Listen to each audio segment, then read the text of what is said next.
I'm Austin. And I'm Cloud. And this is We Watch Spookies.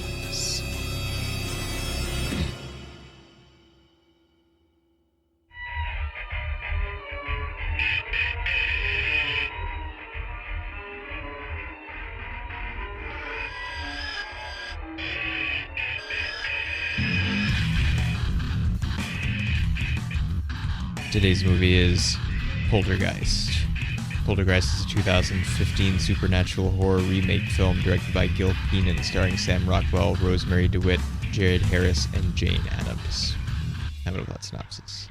Well, a family moves into a house, supposedly already built on a replaced cemetery, and then things start happening, and then like a dude shows up, and he's like, "You got poltergeists. You should probably fix this." And like, "But we need our daughter back." And he's like, "Yeah, okay, grab some rope." And then the kid's just like, "Well, I'm gonna be useful now," and then saves his sister, and then they move.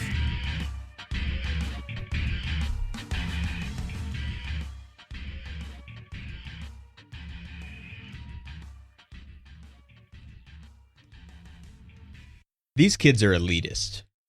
Elitist as hell. Because But before we even get started, I do want to share that while not all remakes are bad, and almost inherently the original is better, this is one of the cases where if you just want to watch Poltergeist, watch the original. Just watch it. I mean, see, this is an awkward case of that we didn't like the original as much as its its fame should imply we should. Yeah. Either, so And that it is still way better than this one. Yeah, I guess. I mean, there are things that I like, and we'll talk about those too. But like, I guess if you're gonna pick one, although if you're already here, hopefully you've already watched it, because that's sort of the structure of the show is that we kind of like, we do a synopsis, but that's more just like a leftover from that. I like cribbed half the intro format from the Yeah, It's That Bad podcast, which is what kind of started this whole thing. But we really expect you to have kind of watched it. I mean, it helps you understand why what we we're end up talking being about. upset half the time. Well, not even just what it's like. We're just like, and this and that. I remember what that looked like, and it's like, no, I don't. I didn't watch it. It's like, well, you should have. So I did this thing way back that I released it for the when the 100th episode came out, but because I never did it originally. But I did this thing that was gonna be this couple of minute thing that was gonna come out before each episode. And I only ever made that one, and then I didn't even put it out until just being like, hey, or this old thing that I made back at the beginning, and now that we're sort of like celebrating with the second Anchorman movie and stuff, that I'll just go ahead and put it here. And I don't remember if I released it separately or if it's just at the end of the Anchorman 2 episode or what, but it's there somewhere where I said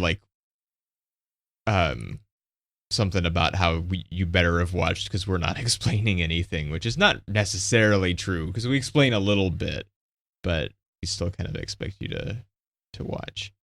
Although, if you want to listen to a weird anomaly of a thing that we really only did once, go and listen to the Quick and the Dead episode, because in that I was trying this what if we actually do a real proper segment of the show that's a synopsis, so in case you haven't watched it, you'll kind of know everything that happened before we talk about it.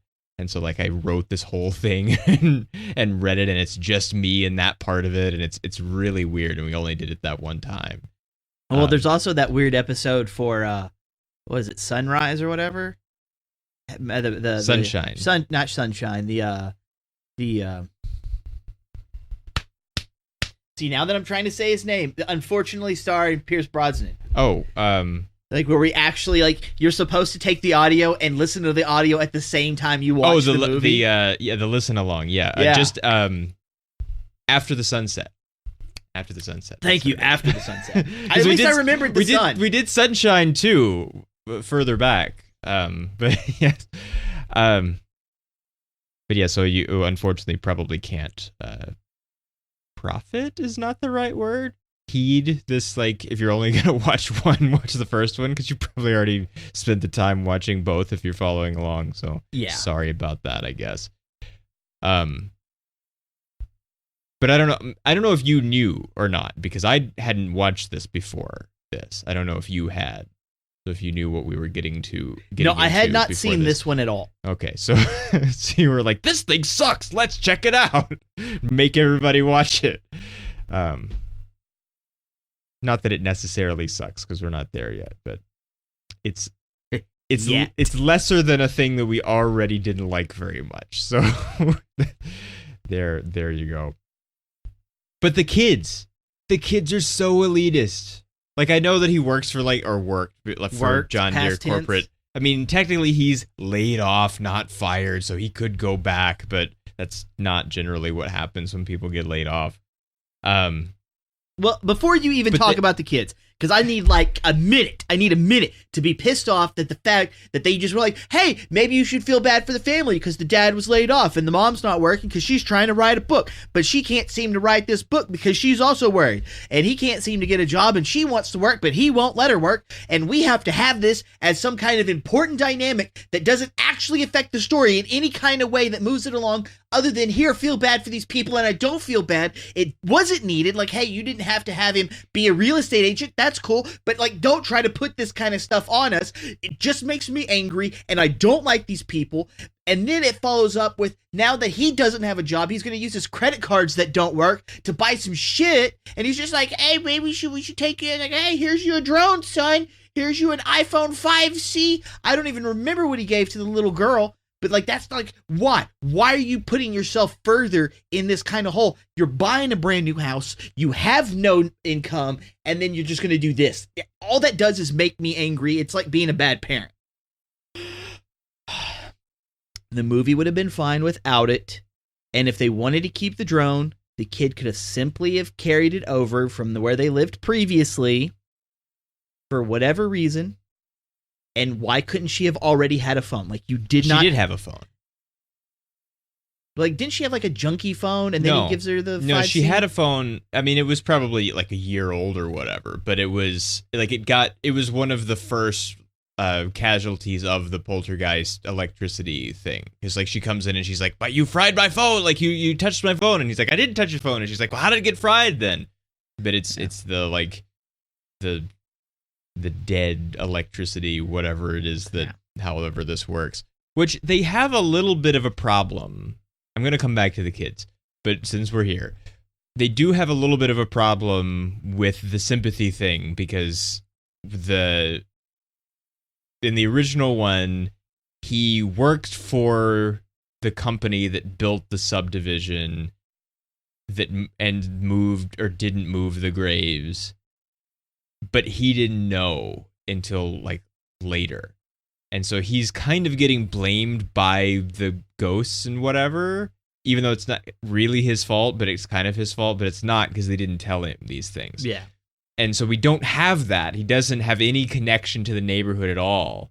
And so I guess they felt like, well, we're supposed to feel bad because like he's deep in this and it's not fair because he didn't know, but he's getting blamed anyway. Sort of I have something else in the like line of that to talk about, which I guess I always say we'll come back to that later and then I forget.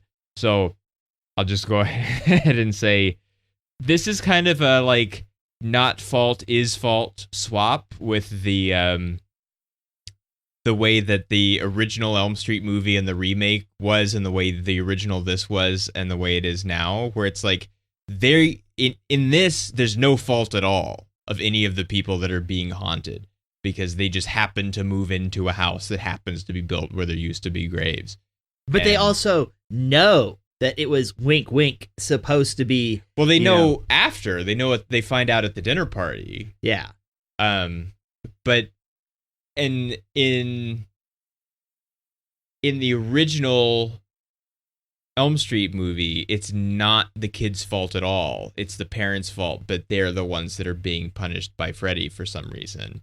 And in the remake, it's not the parents' fault. Like, the parents are the ones that did the murdering, but it is actually the kids that lied, but also didn't lie, and still caused the thing, because either it was true or it wasn't true, but they're still the ones that did the snitching that led to the murdering. And in this, they don't have any connection, but in the original one, they do. And so it's this, like, we're going to switch the fault when we remake things, but we're going to switch it the other way. But the kids, they're moving into this house, and they're just complaining.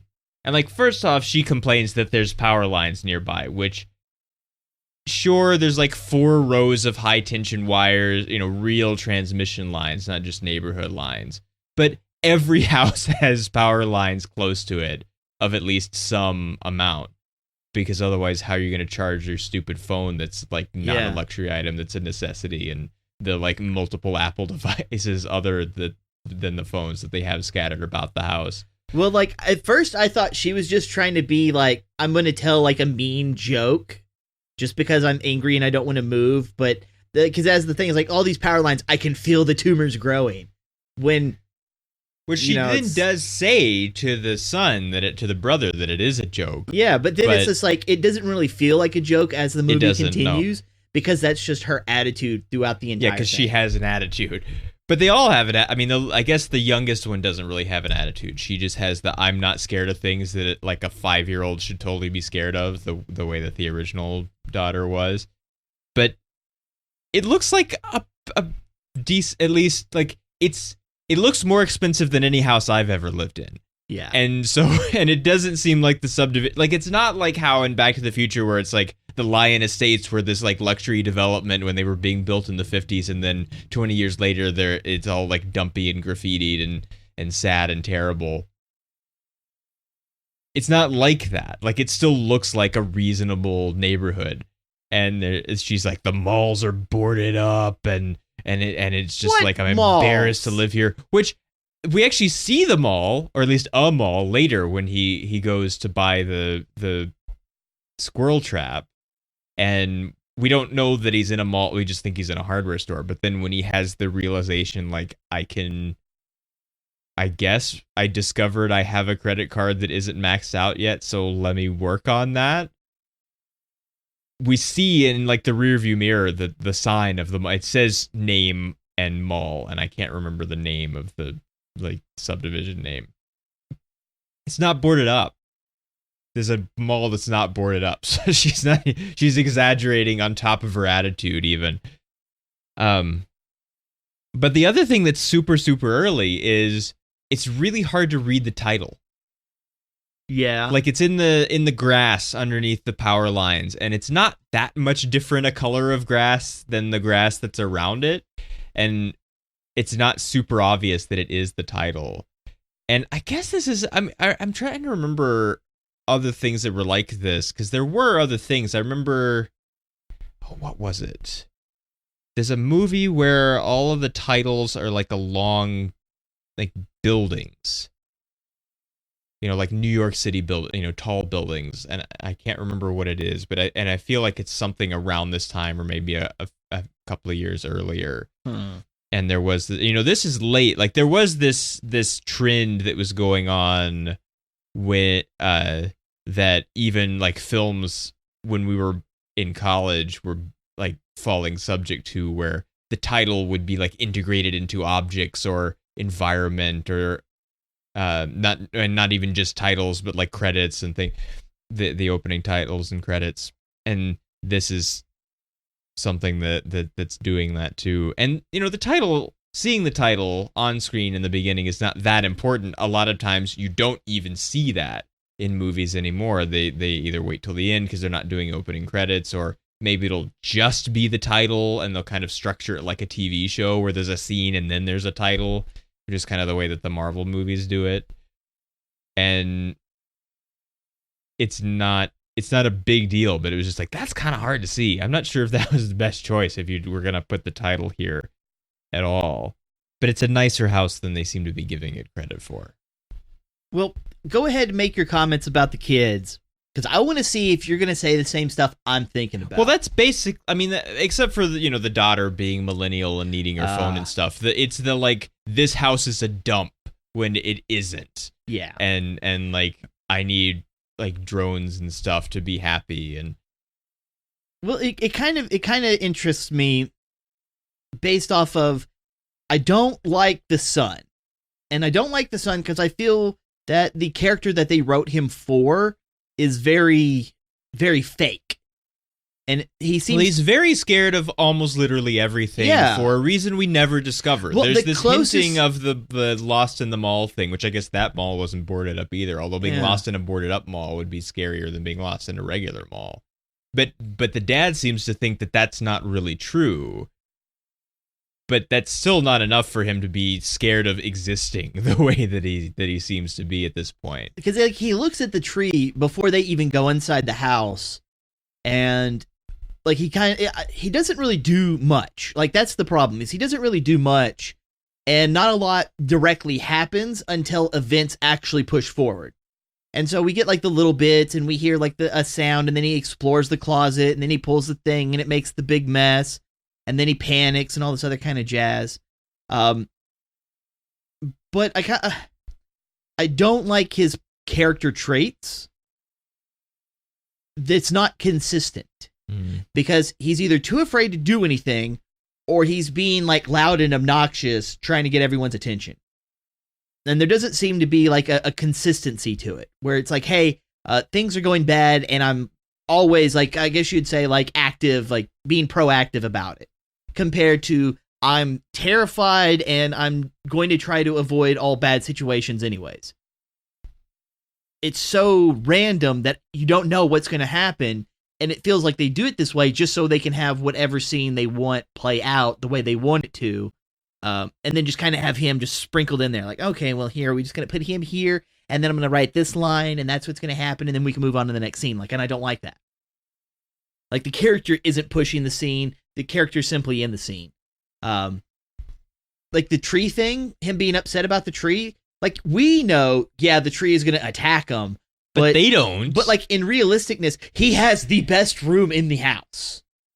Like as the oldest child, I probably would have dominated whatever I could have and been like, no, I claim this space. Because even from the perspectives of the rooms that we see, not only is it like the coolest, it's the largest.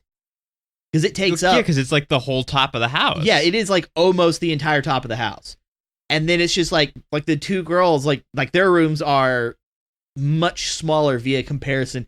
Now, granted, we don't spend a lot of time in them because we do get the smallest, the youngest, because we have to deal with her closet. But everything is so open, and it feels like they've just moved the bed out of the way. And she has nothing in her closet. No. The youngest. Like, they open it.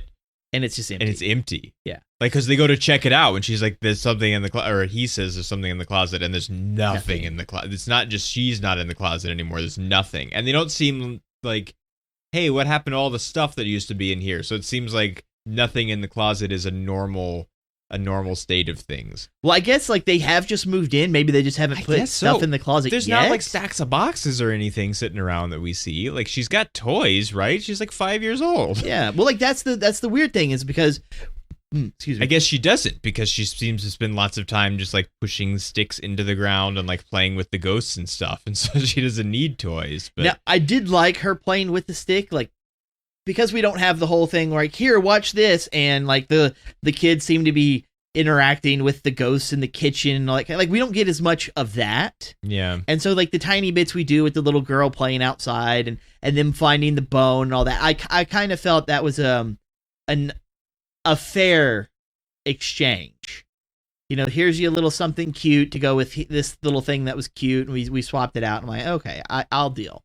But what it looks like is it just looks like they removed her bed to make the room feel larger when they had to do all the closet stuff. Yeah. And then when they were filming from the closet, it looked like they just put her bed back or something that looked smaller.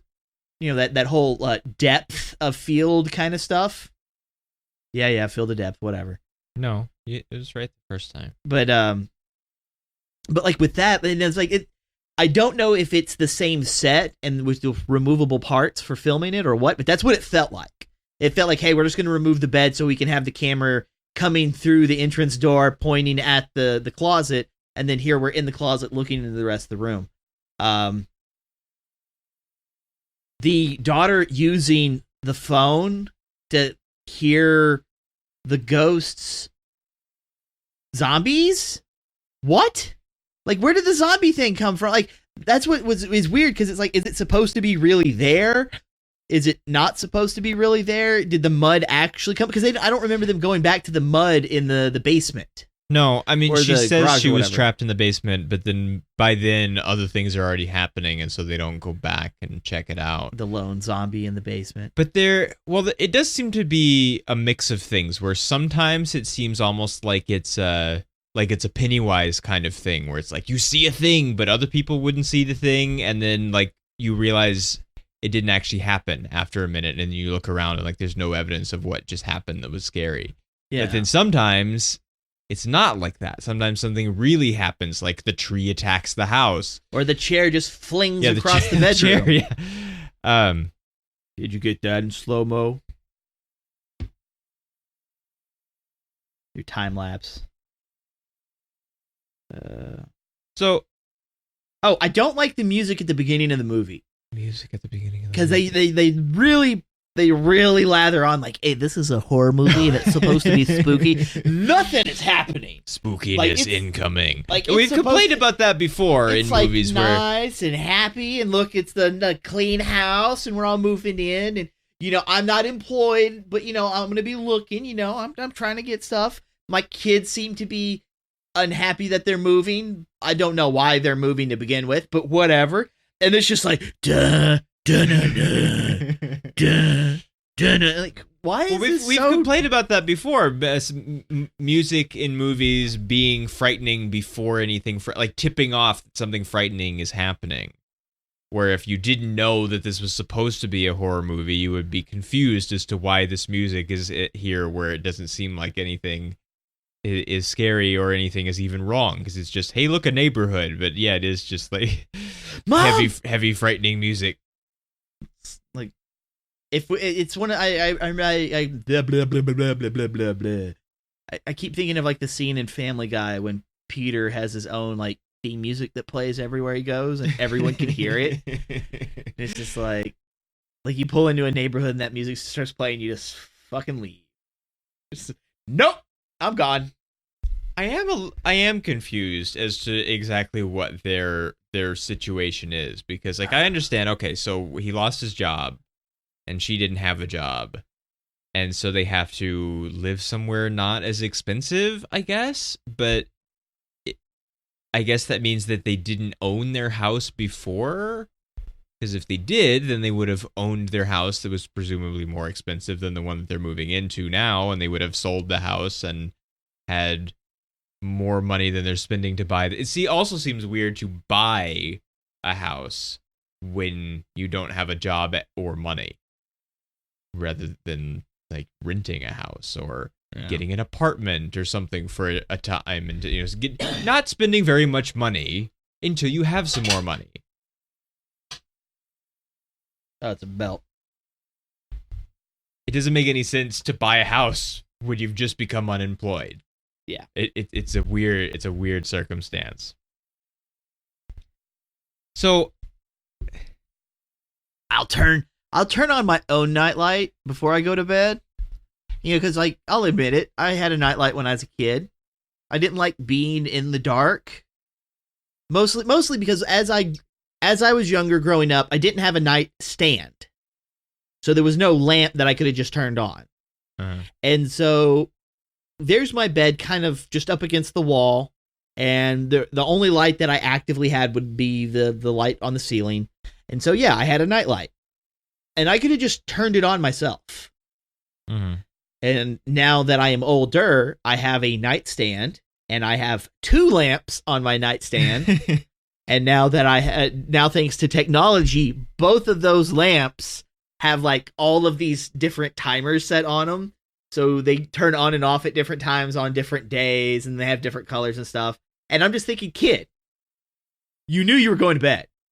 You could have just turned it on yourself. It's just a switch. I don't think it was in the room. Didn't it look like she kind of ran in and plugged it in rather than turning it on? I think maybe it's like, oh, we forgot. We forgot to put the nightlight in the new room. But then that would be that it's the first night. I think it is the first night. But it already looks like they've already moved everything in.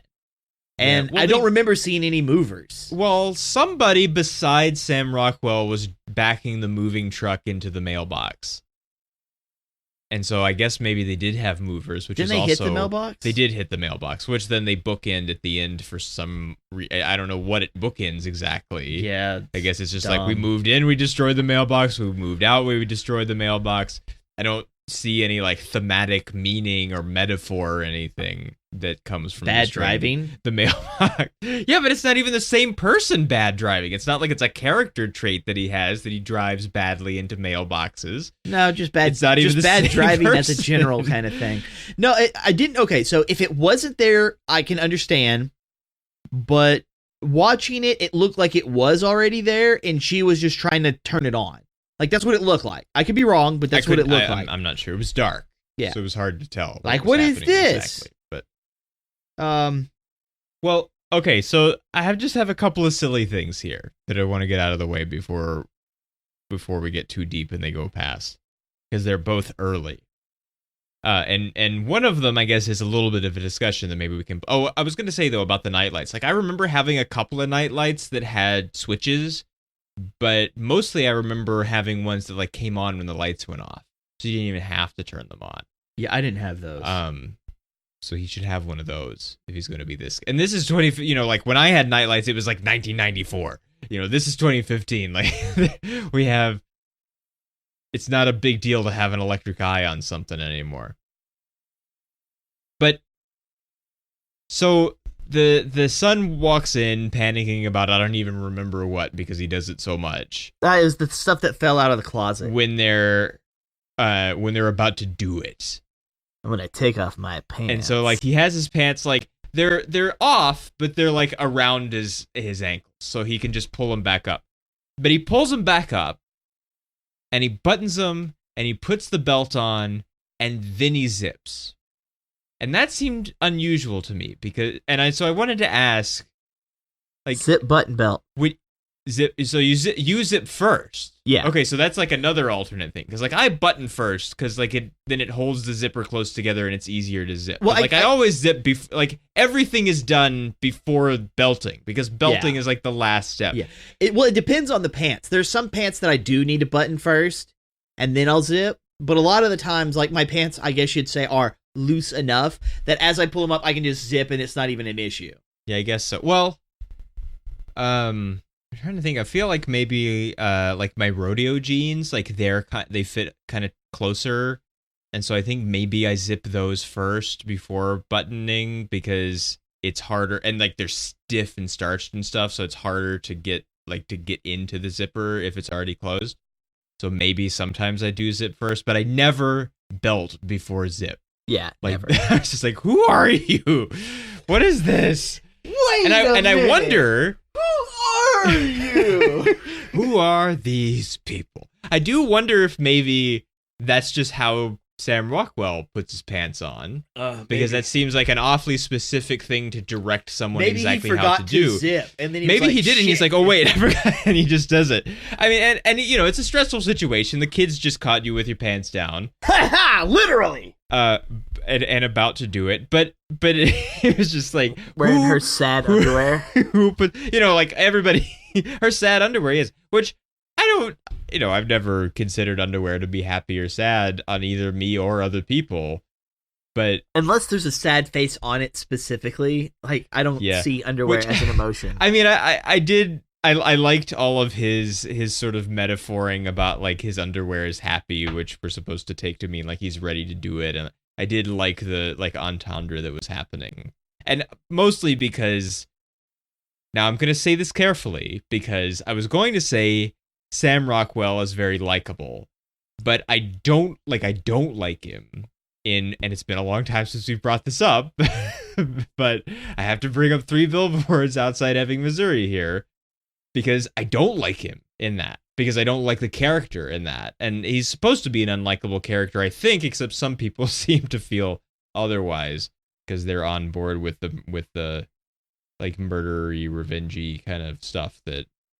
the movie may be taken to advocate if that's your state of mind already.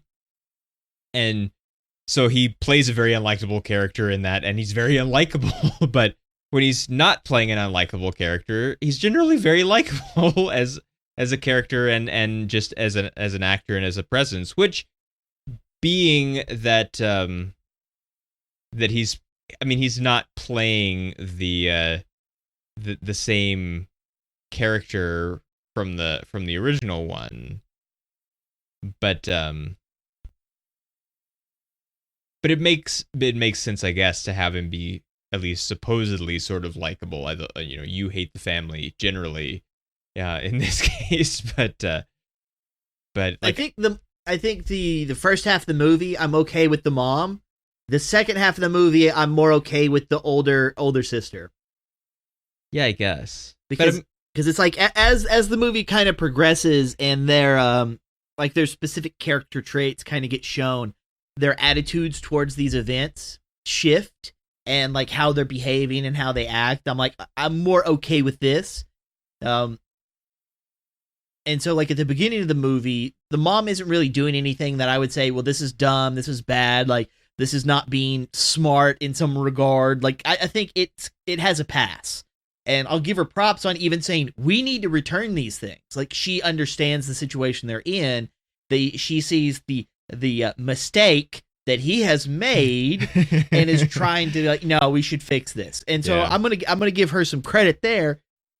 And I know it's not her fault because this is her child, but like her kind of losing her mind portion where it's just like, but this is my child and you got to go in there and all this kind of business. Like, at this point, if it happened earlier in the movie, whenever like some of these events started and like the portal opened and she's going to go in, like I felt like that would have been more okay for that, but it's a little late in the movie for her actions. And like, there's already a plan in place. Like just follow the plan. Like follow the plan. We'll save your daughter and then we'll go about your business because it'll be over with. But now it's like, I don't want to follow the plan. I got to do this. I got to save. Like, no, like stop. Uh-huh. And it's those kinds of actions where it's like, no one else is doing this. It's just her. And so like the father has to go get out of his rut to get her to calm down. And they do give us that line where it's like, hey, if I'm like everything's messed up, you're supposed to say everything will be all right. And then he does do it. So it's like, okay, well, that's a little bit of character redemption, but it had to be forced. Like we had to actually have her tell him to do it, and then he had to do it later. Yeah. It'd be different if she was having a fit and he's like, that's my job as your husband, is whenever you feel that nothing's going to be all right, I'm here to reassure you everything will be all right. And then he does it again. I'm like, hey, there you go. Like that's a consistency. Like you as a person are being consistent in your behavior, like most people seem to be. The daughter liking the ghost dude. This house is clean. Yeah, which he My doesn't. favorite part. He doesn't even say it right. Like he says he's not gonna say it, but then he doesn't even get the phrasing of his own quotation right. No. Like he says the, not this, and it's like, try a little bit.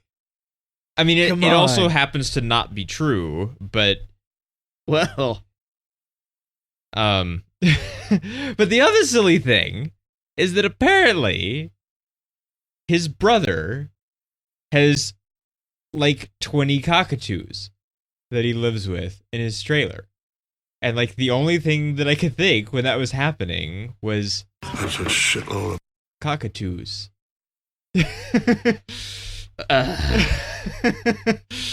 Like that hurt. I'm feeling that one. Like, really? I mean, 20 cockatoos. So many cockatoos. So many.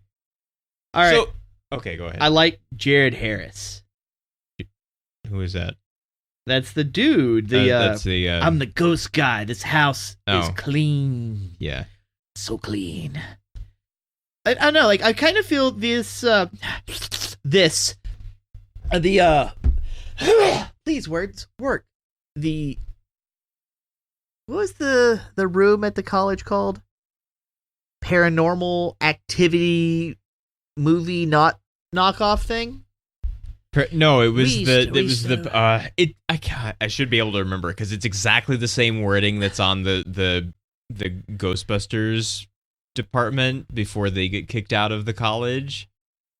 But it's paranormal detective work, whatever.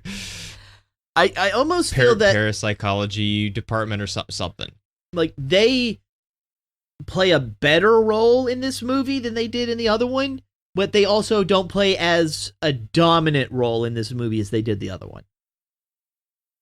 Because we have the existence of the ghost hunter guy. Well, like they had the existence of the ghost hunter lady in the previous movie. Yeah, but this time he's like a TV guy. Yeah. And so he kind of takes over once he shows up, and the daughter's like, TV guy. Now this guy played the captain of the boat that Brad Pitt's character worked on in Benjamin Button. Yep. He's in a lot of stuff. And but just in like tying it to things we've done on the show. I don't think he's been in anything else that we've done on the show, but yeah, he's been in a lot of stuff. Well, I mean, like, he's been in movies, and we do movies, and that's enough of a tie-in to make him cool. But he was even in Robot Chicken as a Bond villain. The Man from U.N.C.L.E. Yeah. Pompeii. The Box Trolls. Yeah, none of these we've done, though. Lincoln. Sherlock Holmes as Professor James Moriarty. Yeah, which I did not remember, but I've only seen that once. But both of those once. I mean, he is kind of the ghost hunter on the mantelpiece, because we meet him super early, where the friend of the daughter is watching TV through FaceTime, which seems like this is totally a thing millennials would do. Like, I'm going to watch your TV through my laptop over our Apple service. Well, you know what I think is funny? It's not just that, but I remember back when PlayStation 3 came out and there was supposed to be a function where I could be watching something, and if you had a PlayStation 3 and we were friends, we could watch it together. And I kind of thought, like, man, even today, we don't have this kind of direct function that I know of. Well, Netflix had this on it may have been on other platforms too, but I remember it specifically being on Xbox 360 up through like mid 2010 or so. It was only there for a year or so, where you could have two people in an Xbox Live party, or at least maybe more than two people, but at least two people. Because otherwise it's just you, and so what are you doing in a party? And then you could both load up the Netflix app, and it would put you together, and it would sync, and so like one of you would control it, and so you could watch something together and like hear and talk to each other as if you were watching it in the same place, even though you were in different places. And then they took it away, and they've never put it back, and they've never put it back anywhere else, and it's a neat thing, and I don't know what the reason to do away with it was, because it did work. I used it a few times with my brother, but it after like when he was still in Texas and I was in Florida for college, and it was a neat thing, and it's disappointing that it's not. It feels like it should come back as like a VR thing, probably now that you can like watch Netflix in VR, which I don't have particular interest in, but I understand there are circumstances in which it's valid. You know, living in tiny houses and things, or apartments where you have tiny televisions and you can make yourself feel like you're sitting in front of a large TV or in front of a theater screen or these kinds of things. But adding the like people are there with you thing seems like a natural progression of that. Yeah. And so maybe it'll come back. I don't know that it has yet. Maybe it has, and I just don't know. Well, like that was one of the things is like me and one of my friends, we were watching these shows that like there would be like season 1 would be on Netflix, and like that was what we do is we'd watch like an episode, and if someone started before the other one, like you'd never know, and like I'd be like trying to send a text message, be like, hey, what do you think about that? And he's like, I haven't even got to that part yet. I'm like, what do you mean? Like we were supposed to have started at the same, like, oh yeah, I'm like 4 minutes behind. Like, well, oops. Yeah, well, Big oof. after they took it away, like we were already in the me and my brother, we were already in the middle of rewatching the last season of Sliders, which we had in the fifth season because it was like totally unavailable for years. They didn't put it out on DVD until like 5 years after they did the fourth season, and so we hadn't seen it since it was on, which was in like 2003.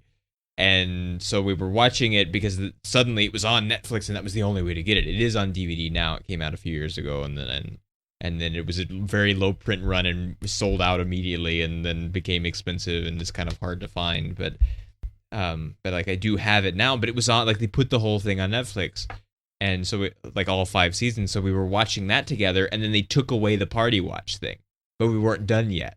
And so we just kept doing it anyway. Like we would just join a party and we would just count off to sync it up and then just not stop it. Or if we had to stop it, like count into pausing it and then count back into unpausing it. And so like we still did it and still kept it synced, but it was a lot more trouble than it was when it was an automatic function of the service. Now, before anyone is like, but they have this, like, listen. This is in 2010, just for context. So it's a long time. It's almost 10 years ago. I know that Discord has a screen share function, but that's not the same thing. That is you literally watching my screen, not me and you watching the same thing. Yeah, and then that's via you're introducing latency. That's what they're doing right here. You want it to be, the only thing you want latency on is the voice. You don't want it to be on the video and the sound. But granted, she probably has no idea what she's actually doing. No, I don't even know. If that's how they want to watch that kind of show,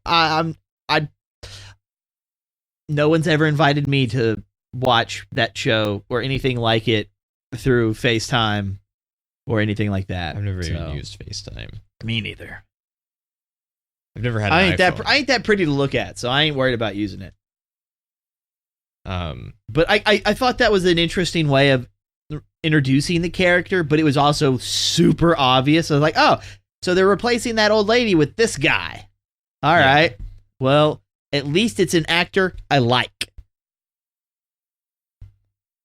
But he's fake. Except he's not fake. Because, like, he did apparently do some real stuff, but then he's just been doing, like, the stuff he does on TV is fake. Yeah. But then every now and then something real comes along. Which I'm okay with, because at least he's self-aware. It's like, no, a lot of these places aren't actually haunted, but, you know, I need to get paid.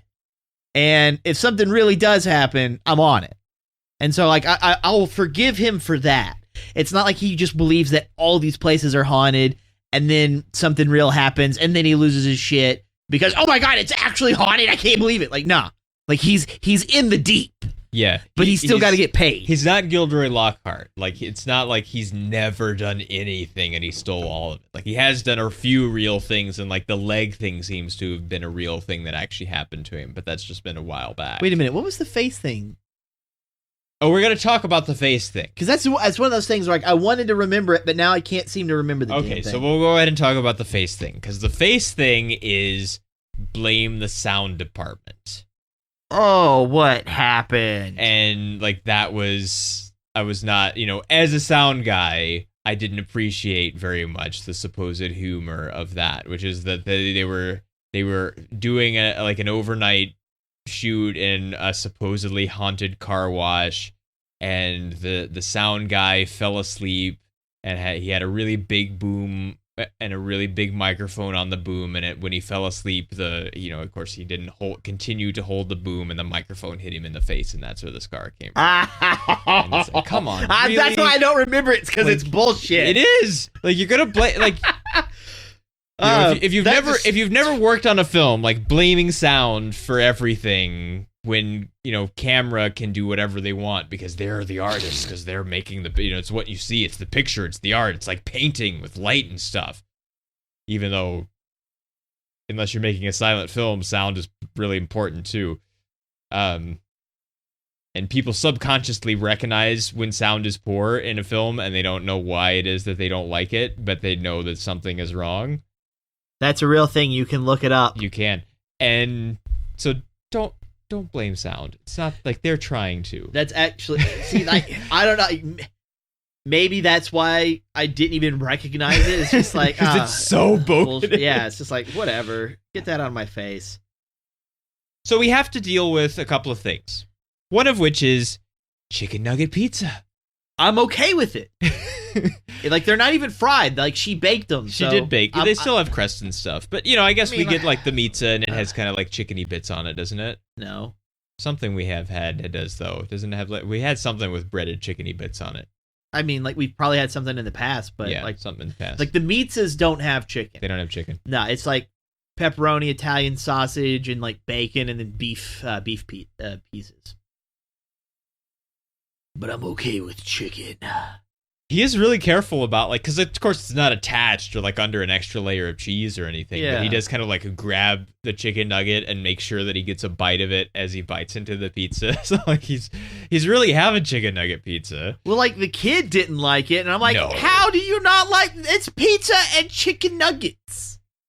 I mean, Like what that one video clip of like the super like really good chef or whatever. And he like blends the chicken up, and he's just like, "All right, that's how chicken nuggets are made, kids. You want to eat this?" And they're like all super excited, and you can just see the dread in his face. I'm like, "Well, one, this is going to be the most premium chicken nugget they've ever had, so of course they want this chicken nugget." But like at the same time, crusted. like chicken nuggets. It's just like don't come on. It's just a chicken nugget, all right. It's not like it's made of like concentrated poison. no. Unless you're PETA, and then any eating animal is already going to be bad. But I don't want to converse with you. I mean, I'm not a giant fan of chicken nuggets, especially, but I'm more of a chicken strips kind I of would rather have chicken strips than nuggets.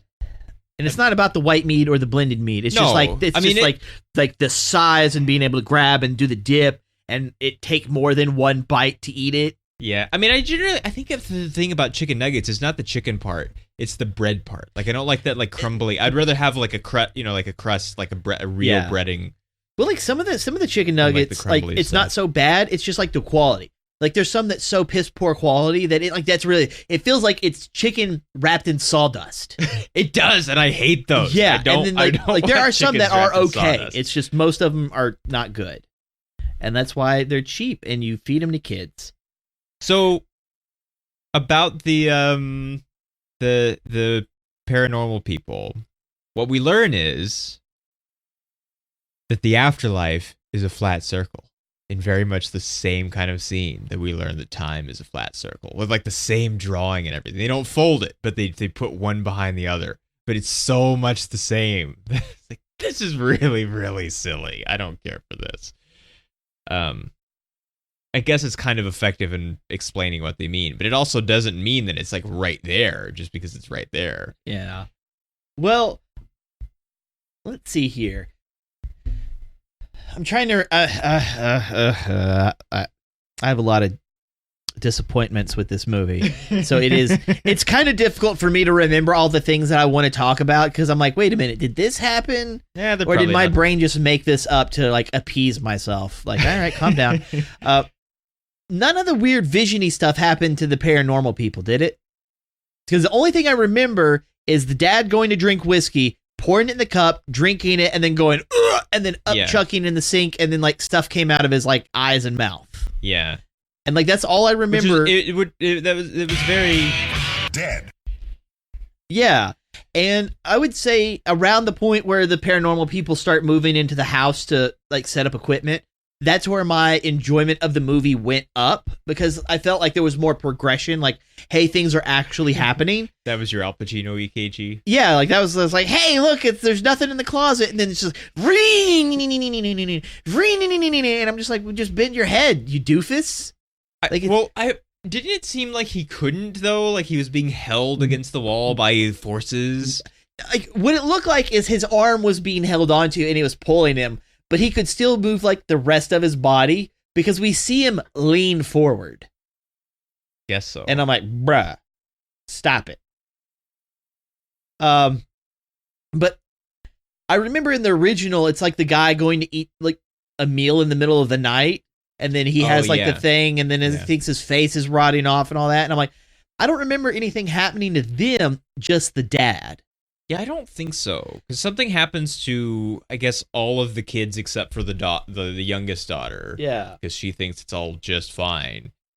And I don't think anything happens to the mom, really. Because the thing is that this movie is 30 minutes shorter than the original one. So all of the mom is at home while no one else is, and weird things happen in the kitchen that then she has to show the dad when he gets home. Like, we don't have time for any of that. No, none of that's here. So not very much of the vision-y stuff happens, because like the tree attacking is not a vision. The tree is attacking. Like the roof gets smashed in and stuff. Like that's real. Oh yeah. And we're not sure about the basement swampy arm coming out of the dirt thing, because we never go back and see if it's still there. But we don't have the pool scene with the dead bodies. Yeah, we don't have the pool scene, and we don't have the like flood of everything at the end when it's all going down the house. We do see the house kind of go up, but it's not the same. And there's not as much.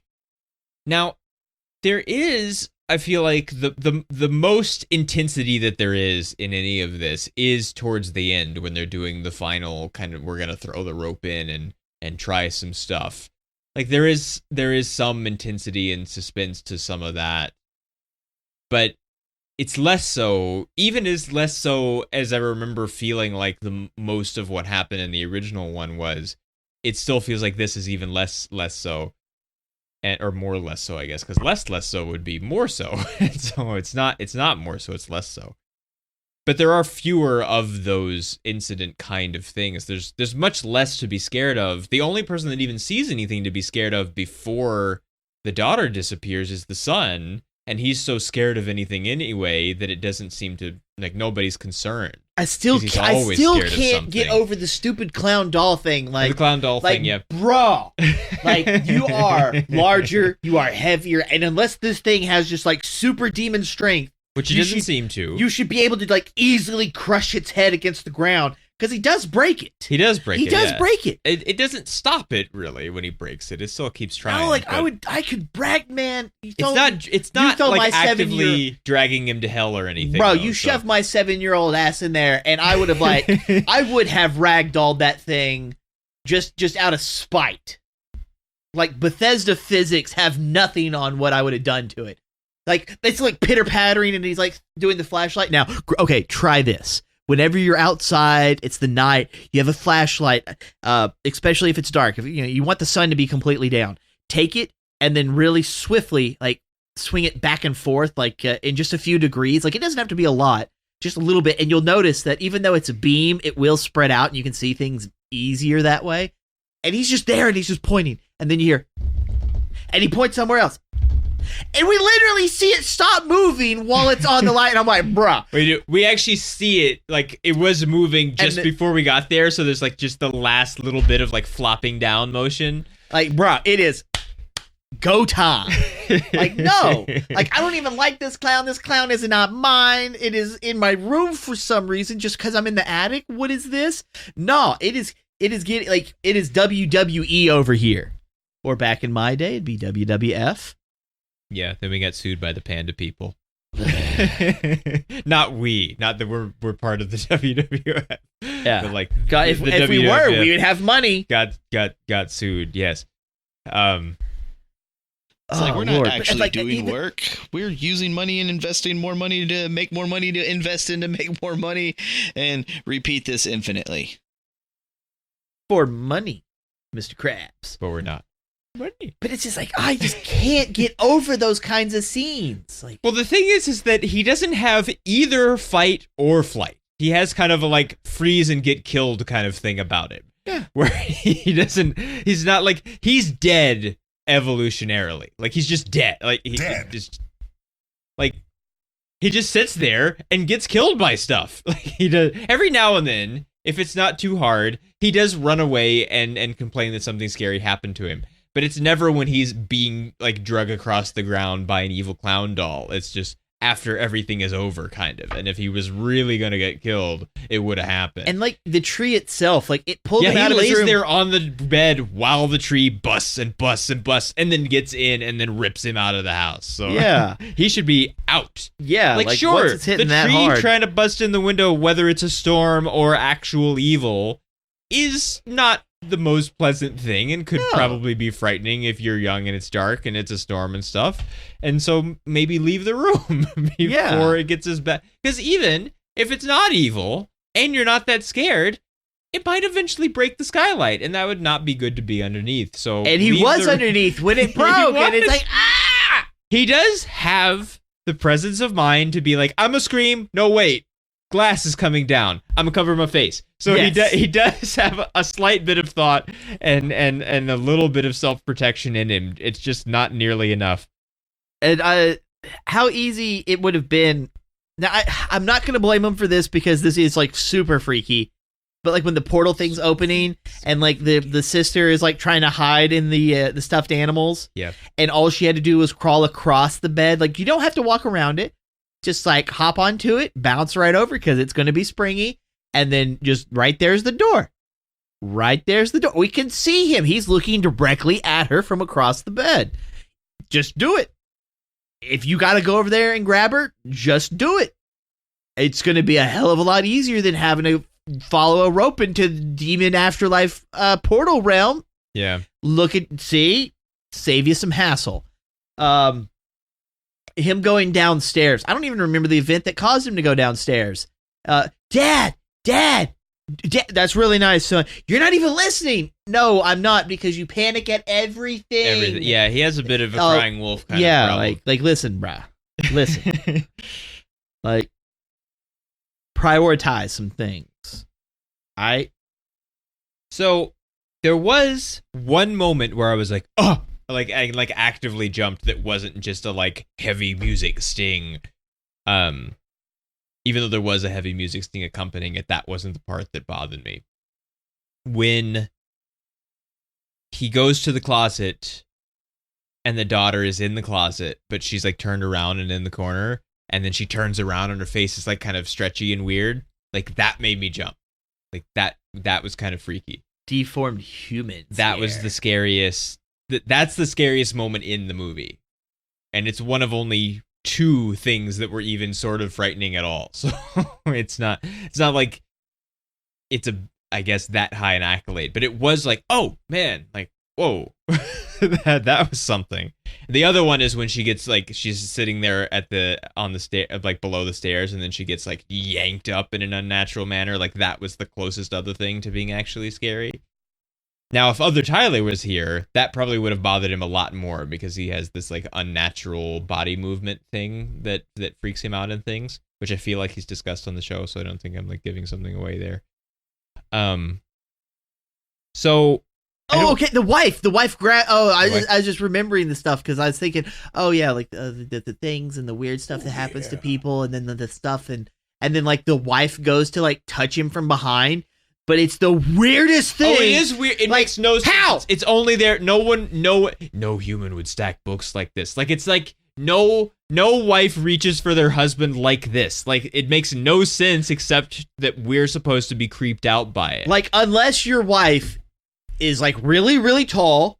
Which she isn't. In comparison to at least you, like if you're like 3 foot and she's like 5 foot, maybe. What is this couple you're imagining? Maybe. Here? Hey, there's people out there. I know there are people, I ain't judging. But it's just like the way that she like puts her hand and it's just like, and then it like curves back up like it's gonna choke him, and then he panics and turns around and then she's just right there, not doing anything weird. It's like, what is this? Yeah, like even if he wasn't having a whiskey freak out mind vision thing, like it is like a creepy thing that she does to him, and it makes no sense why. It's not okay. Wait, we didn't even have like the demon spirit thing coming out of the hole afterwards, did we? No, not really. Well, okay, so I'm trying to remember all the stuff that was there. There is something that happens that isn't in the movie. So there's an alternate ending. It's on the DVD. Now, apparently, the Blu-ray version of this, we watched a DVD of this because we did not own this movie before. We had not seen this movie before. This is the copy that I managed to find in order for us to do this. It was a DVD. Apparently, on the Blu-ray edition, there is, instead of being a 93-minute cut, which is what this is, there is a 101-minute cut, which is still 10 minutes shorter than the original one. But there's a longer version of this. There are no deleted scenes or anything on the DVD, except there is what is titled as an alternate ending, in which what happens is, rather than like he escapes from the house, or like they pick him up at the house, like that happens the same, and then we see them driving off like immediately after. And so instead of like skipping to, we see them trying out a new house, and then I guess we're supposed to presume that the daughter is like, she has the talking to spirits gift thing, and so she's like, something's here, and then they get out. That what happens is they're just driving down the road, and then her phone starts to, like the oldest daughter's phone, the new phone, starts to like poltergeisty freak out again. And she's like, what's this? And she hands it to the dad, and he throws it out the window, and it lays there on the ground, and they drive away. And then the camera comes in from overhead and zooms in close on it, and it's still being like glitchy and poltergeisty weird, but enough of it gets through that we know it's the friend on FaceTime from earlier. And she says, what's happening? Like, and says the daughter's name, which I can't remember now. And so we're supposed to presume, I guess, that it like traveled through the phone or something, and she's being haunted now instead. And that's totally bogus, and I'm glad that it's not there. But there is this like dumb extra continuation thing that was supposed to happen. That's like super dumb. It is super dumb, and I'm really glad it's not there. That they thought better of themselves. But I do wonder what's in this like extra 8 minutes that we don't have here. Probably not anything that important. What?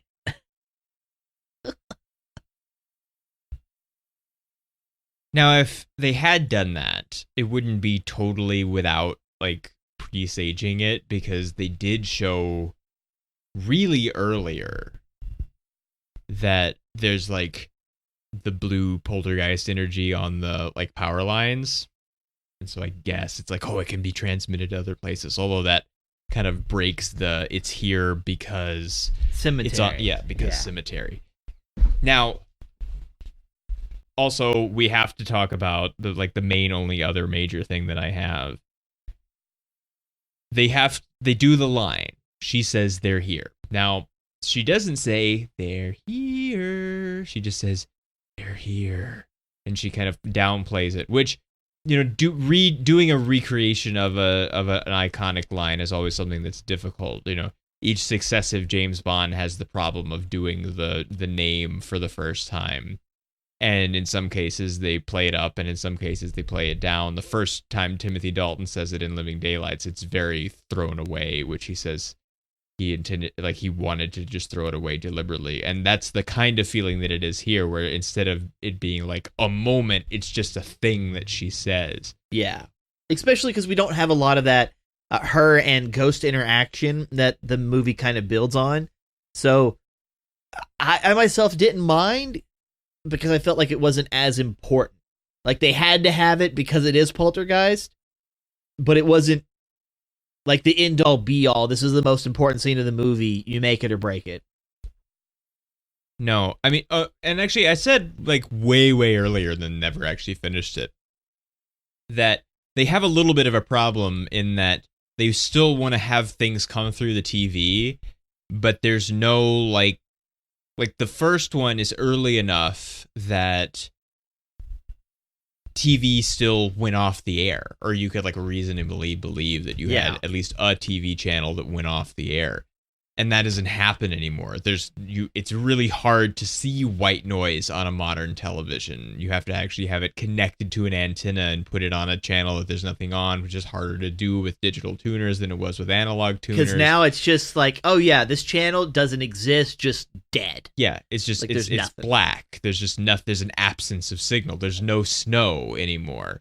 And so having this just like blankness that stuff can come through, because it's not just black and like weird stuff, you know, a hand kind of comes through the black. It still is this like weird staticky thing, but it's much harder to justify in modern times than it was at the time in the early 80s originally. And they have a touch other technology like the phones and stuff, so they make it not just about the TV like they did before, but it's not quite the like, oh, it's in the TV when there's nothing on the TV thing, because they keep falling asleep in front of the TV in the original one. Well, I'm not really sure what to call it, but my first thought would be like digital distortion. Like how like you can tell there's nothing wrong with the TV, but the signal is bad for some reason. Like it's not processing correctly. Kind of like whenever you're playing a video game and the game glitches. Like, it's not the TV's fault. It's just presenting what's shown, but whatever is being shown has just been messed up. And like that's what it kind of feels like. And I'm okay with that look. It's not your TV's fault that Bethesda's games don't work. Yeah, well, I don't blame my 300 plus mods. Stop it. Like all the spiders are now Spider-Man. But I'm okay with it. I just don't like the hand touching the screen kind of thing. It's difficult for me to explain. I just don't like looking at it like that. I keep thinking that if you touch the screen, you should see warp. And if you see warp, then wouldn't that mess up what you're supposed to be seeing on the other side of it? Yeah, I guess. Because, I would recommend not doing it on a TV that you care actively about? That you care about. But, you can take, like, older TVs, older LCD, some of the LEDs now, and apply gentle pressure to the screen, and you'll notice that there's, like, a color wave that expands from the pressure point. Mm-hmm. And it doesn't take very much. So unless you're you're almost not even touching the TV, like you've just made contact, but there's no pressure past that contact. Like once you do that, you should see a warp. And maybe they have a plasma. Even with the plasma, it'll still do it. It's just, that's a really heavy TV. And like unless it's a plasma with like a heavy glass screen that's protecting it. Yeah, well, typically they were, because plasma is self-emissive. It doesn't have the reason you get the color distortion on an LCD is that there's just a light behind it, and there's like a 3-layer LCD layer that's like switching on and like opening pixels so that color filters can show through. And because there's only one color of light behind it, either LED or in some cases just fluorescent and like cheap edge lit ones, and early ones that are even not that are center lit. And a plasma is like there's actually 3 little things of like gas that emit a particular color when energized by electricity, and like that's why you get better color on a plasma than you did on LED LCDs. Just because like it's physically making the color in 3 different and so it's actually additive color rather than subtractive color or filter color, the way that other TV technologies are. The closest other thing that we have to that now is maybe OLED and maybe quantum dots whenever they get them out to be actually self-emissive rather than a filter layer the way that they are now. Don't believe your TV commercials. There's no such thing as quantum dots yet that are self-emissive. It's not really better. It's basically an LCD. It's basically an LED LCD. It's an LED quantum dot filter layer instead of an LCD filter layer. It's really late to have a plasma though, because they stopped making them like several years ago now, which is kind of unfortunate, but they it is an older technology and people don't really care that much, unfortunately. But you should have something, except it's a magic TV now because there's like the afterlife on the other side of it. So although there is light, like I like the shot where we like pan around the back and we see the ghosty light coming through the vents on the back side of it. I did like that. I like what they do with light a lot of times in this, except when it's like dark and hard to see. I liked when all of the light left the light bulbs and then traveled off into the void, and that's what made the girl follow into the closet. Like that was kind of a neat effect and sequence. How do you feel about actually going into the void? Well, I mean, I like that the son goes into the void because he does feel like it's his fault, and he kind of gets himself together enough to actually do something. I'll agree with that. I appreciate that. I don't know. I feel like I don't know whether I can trust a drone. I like the drone, but I also think like so radio works through the I know that the afterlife is a flat circle and it's right there, but I'm not really sure. Like it's really hard to keep a wireless signal of any kind like 3 rooms away. Well, never mind through like a different plane of existence. So so many movies are essentially a product of their time. Yeah. And this screams, hey, look, drones. Drones are now more affordable for you to buy for your family. Like, that's really what it feels like. Like, it's not like a super DJI Phantom 2 or something. It's like, no, it looks like one of those cheap drones that you'd buy for like $100. And it's just like, here you go, sport, have fun. Like, that's really what it feels like. Like, oh, we're gonna traverse this dangerous territory with a drone first, so we can see how creepy it is inside. The walls are made of people-looking things. Yeah, and she's just standing there. And I guess there is a portal, so it's like portal goes in, portal goes out. Like it's right there. It's kind of confined.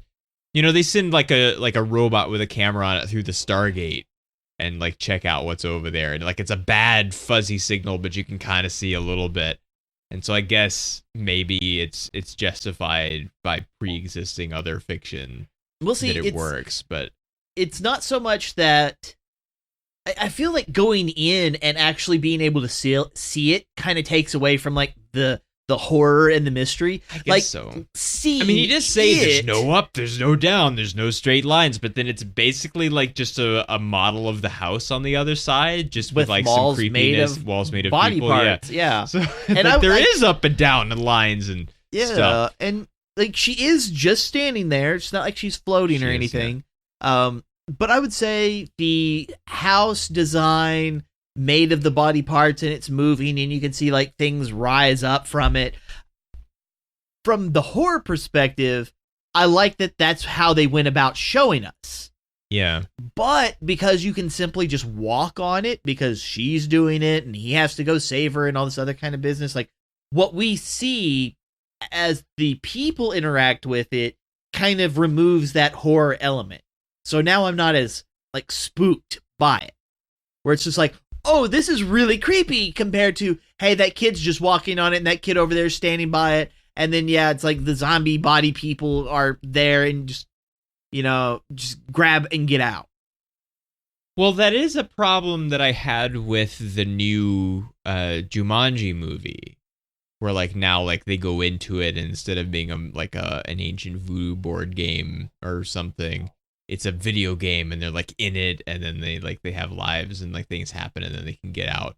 And like I did enjoy the movie sort of, but I hated that it was a Jumanji universe movie because like when what turns out to be adult Robin Williams, because that all this time has passed, gets sucked into the game and in the jungle you must wait until the dice read 5 or 8. Like he was in like an endless, like darkest, deepest, most like dangerous rainforest jungle place that you could have because it was just a magical thing that was contained within the game, but it was a real thing for him while he was there. And, you know, you could just walk forever and there was always just jungle. And, you know, when it was dark, scary things were out there in the distance and you didn't know what they were. And you had to use banana leaves instead of toilet paper. And then taking that, like, absoluteness away from it damaged the impact of the, like, this Jumanji thing is, like, serious evil business. And seeing it in the first place before they go there, I think is kind of like that here, where it's like, oh, well, it kind of looks like the house and you can't really see the body parts thing until they're there. And then even though we do see it once they're there for a little bit, it's not as like on the other side, things are weird that it might have been. And so it doesn't quite like there wasn't anything that was actually really actively scary on the other side. And there could have been, but there wasn't because of choices that were made. Yep.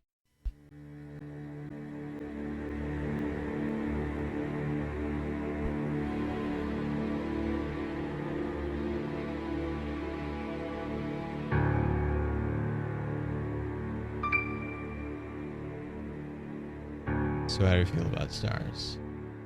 2. 2 stars. I know I say this a lot, but this is hard for me because, like, I don't think that it's very good.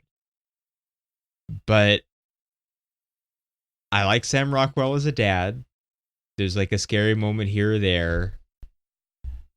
I like the sort of intensity that there is at the end, but there isn't really that much of it. And I like the ghost hunter guy. Yeah. But I don't remember what I gave the original one. It couldn't have been more than 3. And we spent a long time already saying that this one is lesser than, even though we also say commonly that we don't compare things. But when it's like, this is the same thing, like it feels like that kind of accepts itself from the rules, where it's like, we made this thing again. You can't help but compare it. It doesn't seem, It almost seems unfair to not compare it because that pre-exists. And, you know, maybe if we'd never done it on the show, maybe it wouldn't be as fair because we couldn't talk about it as openly. Well, maybe if we had seen this one first. Maybe, which maybe is what people do, you know, but I guess that's maybe the point, that people maybe just like, oh, you see this because the other one was like 35 years ago, and so here's this one right here. Well, I can understand a little bit because there are times where I won't read a book because I know they're going to make a movie out of it, and I want to watch the movie first because I know if I read the book first and then watch the movie, I'll hate the movie. And so, like, sometimes I do that, and sometimes I go the other way. Sometimes, like, oh, there's a movie coming out, I better hurry up and read the book because like, it's something that I should have already read by now. Because, like, I want to give the movie a fair chance because I understand the complexity of having to take a huge book and turn it into a film, and I don't want to be like, oh, well, it didn't include this and it didn't include that, so it's inherently not good. Like, no, I want to give it that fair shot. But this is one of those situations where they're both movies. You could almost just lay one right on top of the other, and yeah, this one's just not as good. So I'm giving it a 2. I guess I'll give it a 2 also. There's not a whole lot here. Like, the only thing that I thought was of any kind of redemption is the dad drinking whiskey and then immediately freaking out because stuff's happening. Yes, Jared, what is his name? Jared. Ghost Center guy. Yeah, Jared something another. This house Harris. is clean. So clean. Him, I like him. And then I like how they actually handle the paranormal people. Like him like him talking about it taking like 7 hours for the piano to like slide 5 feet, and he had to do it like on time lapse, and then he goes to sit down and it immediately flings the chair. Like, how's that for your time lapse? And it's just like, I like how these people are being brought into it, or, you know, it's like, is the sensor in the closet? Yeah, kind of. Yeah, it's there. It's maybe not how you want it, but it's there. You know, like little stuff like that. I'm like, all right, I'm cool with this. So what about scariness? 1. Like, there's nothing there for me to be scared of. I can't say 1 I get. So if 1 is didn't scare me at all, yeah, then I can't say 1 because there were 2. There was like 1 moment really where I was like, ooh, and then like another moment where I was like, oh. Well, like, even the tree, the tree, I didn't care about the tree. Well, like, the tree wasn't even doing it. Like, it just picked him up and was just holding him there for the parents to come and get him. Like, it didn't do anything. The Whomping Willow is scarier than this tree. The Whomping Willow kick your ass. Yeah. The portal thing was clean. Like, they didn't even have the demon come out of it. So, like, there was that. There was no spooky. It's in the phone. Yeah, the ghost things like traversing across like the rooms while everyone watches. There's none of that. Like, there wasn't even the cool zombies in the coffins, like, awaken from the mud pits of the pool. Like, there's nothing, like, there's nothing here worth being scared about. Punch the clown in the face. So 2. Soka. So, I like this, so I'm gonna read it.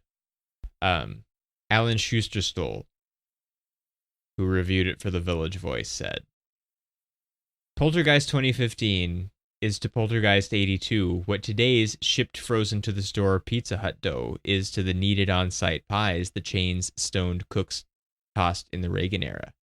It's the same kind of thing, with the same shape and some shared ingredients, but the texture's gone limp, and there's no sense of occasion about it. And there's some unpalatable goop stuffed in the crust. In a pinch, it beats pizzalessness, but just barely.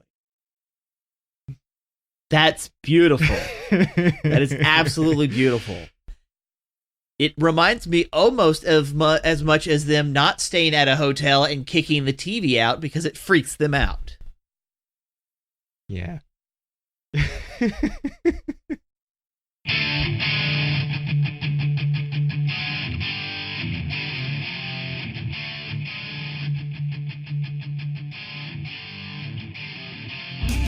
Well, if you disagreed with us, let us know. Otherwise, like and subscribe. And that's all I have to say about Poltergeist.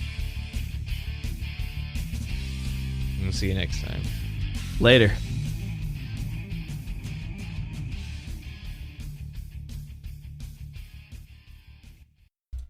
Shitload of pancakes.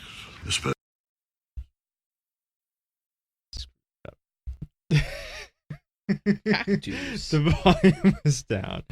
That's a shitload of pancakes. I still screwed it up.